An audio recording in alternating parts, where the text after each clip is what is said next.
But next question is from Camino Mas Largo Brewing on Instagram. I'm trying to get a sense of what young beer smells like and what beer exposed to oxygen smells like.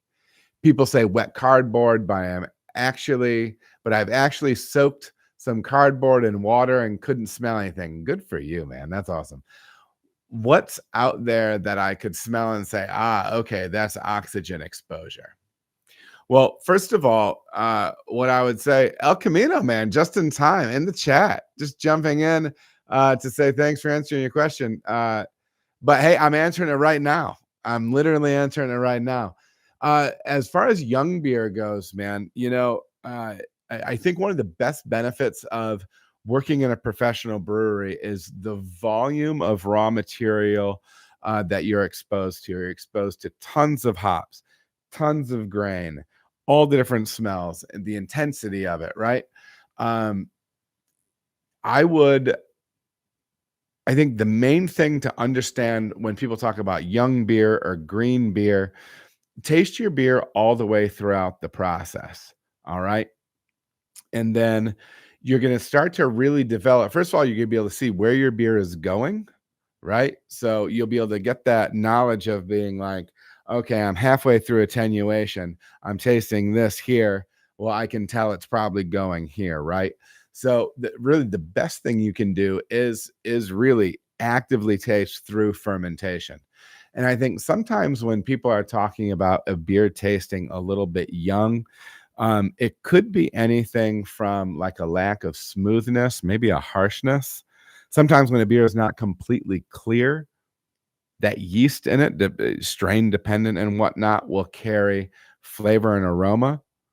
I find that typically a lot of yeast strains, especially on the ale side, will actually increase the impression of fruitiness, both in the aroma and taste. Now, however, because those yeast cells are in there, they're typically on some level coated with hop oil. And so I think it usually will make them taste a little bit harsher at that point too. So that can be a little rougher, a little harsher. Maybe not as sweet as it will taste in the finish. The rough edges will come off it once a beer is fully mature. I think those are good ways to look at it when working through young beer. You could be talking about things like, when people actually say green beer, like, acetaldehyde, green apple, making sure diacetyl is cleaned up, butter, movie theater butter. Those things could be, imply a younger beer, but yeah, I think that's kind of it in a nutshell. And then as far as getting to understand oxidized beer, so I'm giving you a few different options here. If you're packaging your beer, leave some bottles and cans unpurged prior to filling. Leave them out at room temperature, and then give yourself some time, and then do a side-by-side with the other appropriately packaged beer. That's one way. Another way is if you have some beers in the house and you have two of them, all right, and they're pry top, all right. I know bottles aren't as hot as they used to be or anything like that, but if you have two bottles side by side that are the same, and lighter flavored, the better. Might be easier.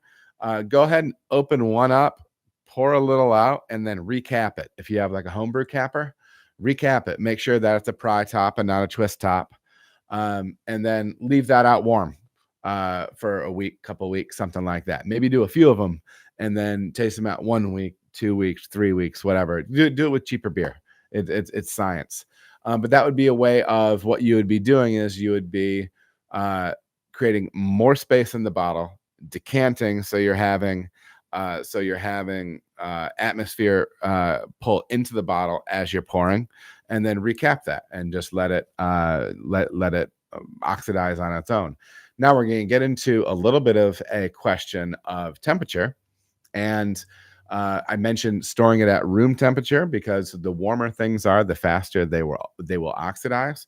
And also, it was I remember listening one time. I forget who the person was that was speaking, but they were talking about putting a packaged beer at variable temperature. So, raise it up to 90 F and then throw it in the fridge. And then raise it up to 90 F and then throw it in the fridge, right? So temperature change can also help facilitate that process as well. So can you tell me how to make actually, let me just finish up that question real quick first. But yeah, I mean, I think that's the big idea behind that. Either package some of your own beer without purging. I think that's the best way. Or actually open some packages and reseal them after pouring some out. Maybe that might help. So yeah, go ahead and see how that works for you. I'd be interested. I think it'll get you pretty well on your way. Appreciate the question.